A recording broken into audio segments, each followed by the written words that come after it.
I rise to support the Protection of the Sea Legislation Amendment Bill. Jacques Cousteau, perhaps the greatest oceanographer of the 20th century, once despaired that the sea and the air had become, quote, global garbage cans. Cousteau also described the sea as the great unifier. He said that when it came to the health of the ocean and its impact on people, all of humanity was in the same boat. He was right. When the seas are polluted, we all suffer. Other species, of course, in our oceans suffer directly, but the entire globe suffers. That is why it is so important that we accept and meet our shared responsibility to care for the health of our oceans. It's why we established the largest ever growth in marine parks and protection of our oceans when we were last in office, a reform tragically reversed by a short-sighted coalition government. It is why it is so important that we accept and meet that shared responsibility that we have to care for the health of our oceans. We can do this in several ways. As individuals, we must take care not to litter our beaches or throw rubbish overboard from boats, or indeed put things into the system of drainage that ends up quite often in our oceans. As members of community, we need to prevent harmful substances entering the oceans as runoff from our farms and other industries. It is a fact that if you go into any major city around Australia and you look at where the factories were located, they were always on water. In my electorate, along the Cooks River, you had everything from flour mills to sugar producers to industrial factories. And the reason why they were located, of course, along rivers and canals and creeks was because they were seen as areas for free waste disposal by industry. That has had an enormous impact on the quality of the water in our urban waterways, but also around our coasts and around our ports. We know better today, but we need to make sure that legislation points the way forward with the modern understanding that we have, that the accumulation of garbage and waste in our waterways has an impact on all of us. As a nation, Australia must always meet our responsibility to collaborate in the forums of the world to improve international maritime regulations relating to pollution. It is in that context that Labor will be supporting the Protection of the Sea Amendment Bill. This bill enacts Australia's international obligations regarding the way in which we treat pollution from ships. Australia has been an active participant in the International Maritime Organisation. When I was the Minister, I addressed directly the international conferences of the IMO, because as an island continent with responsibility for such a large proportion of the world's oceans and seas, some 1/6, think about that, 1 in every 6 kilometres square of the world's oceans and seas is Australia's responsibility. And that is why it is critical that we keep up with those international obligations and that Australia continues to lead on these issues.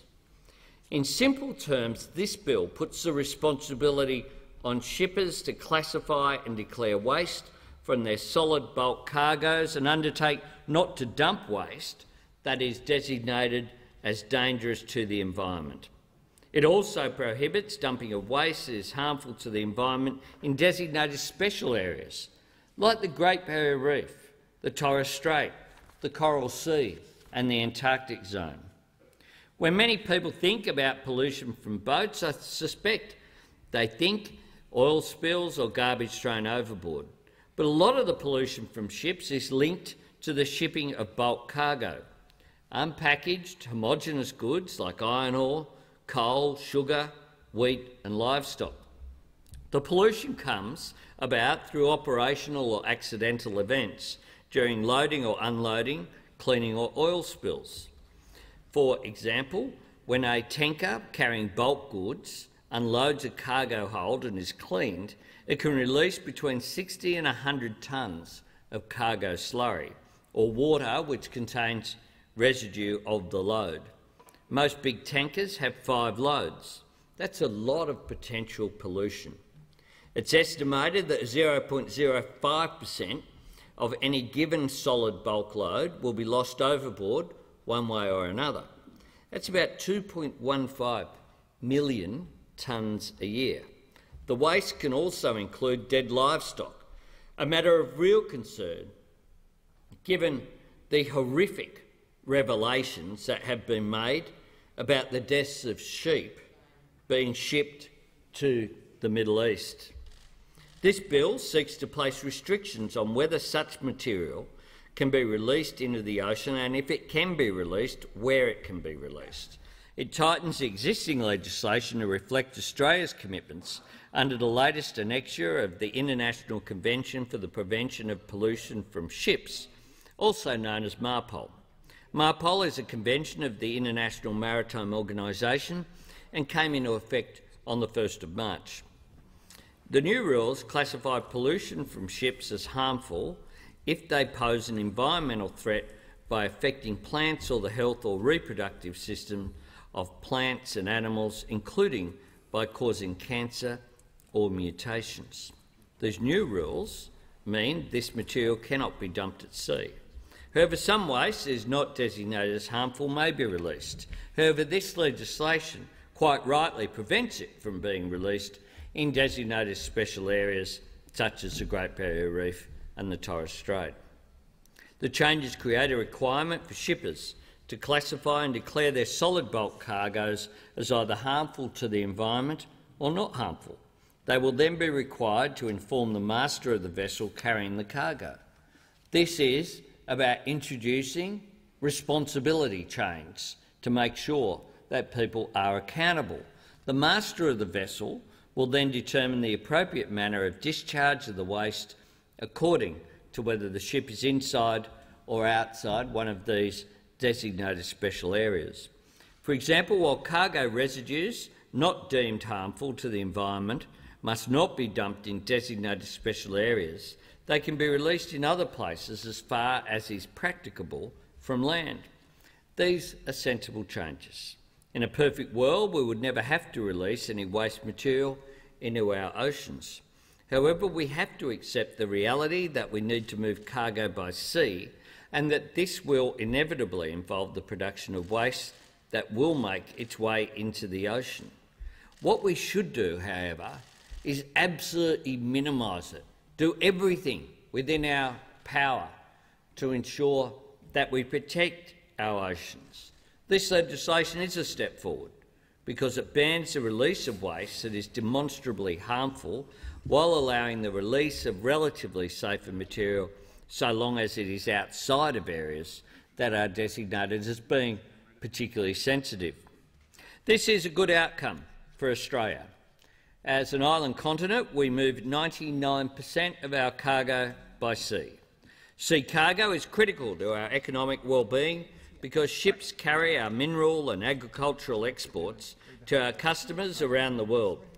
Ships also bring us consumer goods that people rely upon and take for granted, including motor vehicles.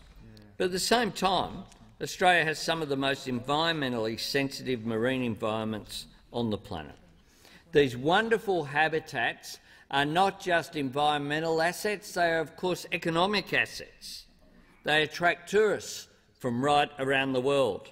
In the year to the end of February, some 8.9 million overseas visitors entered Australia, and between them they spent $41.3 billion. Tourism Australia has conducted surveys asking visitors their key reason for choosing Australia as a destination. Putting aside practical concerns like safety, the key reason given by visitors was Australia's aquatic and coastal experiences. The main reason why tourists say they come to Australia is about our coastline and our marine environment. And this tourism industry employs around about 1 million Australians, of course, large numbers located along the Great Barrier Reef coast. We owe it to future generations to protect our environment, but we also owe it to ourselves to utilise these resources to create jobs and income. The key is to get the balance right. Another key interest for Australia in this bill is that the Antarctic region will also be designated as a special area. It's a sensitive environment and in many respects it is unspoiled. Increasingly in recent years, cruise vessels have been taking tourists to the region. These provisions will reduce the tourism footprint by prohibiting vessels from releasing waste. Australia has an excellent record when working with other nations of the world to improve international laws on pollution and maritime issues. We have always been members of the International Maritime Organisation, and we play an active part, including through our High Commission in London. Usually our considerations in these areas have not been subject to partisan politics, and that is as it should be. We have a national interest here, as a parliament, as representatives, to make sure that Australia's national interest is protected as good global citizens. This parliament has a responsibility to future generations to continue to play a central role in the protection of our environment, and I commend this bill to the House. I thank the member for Grayling. The question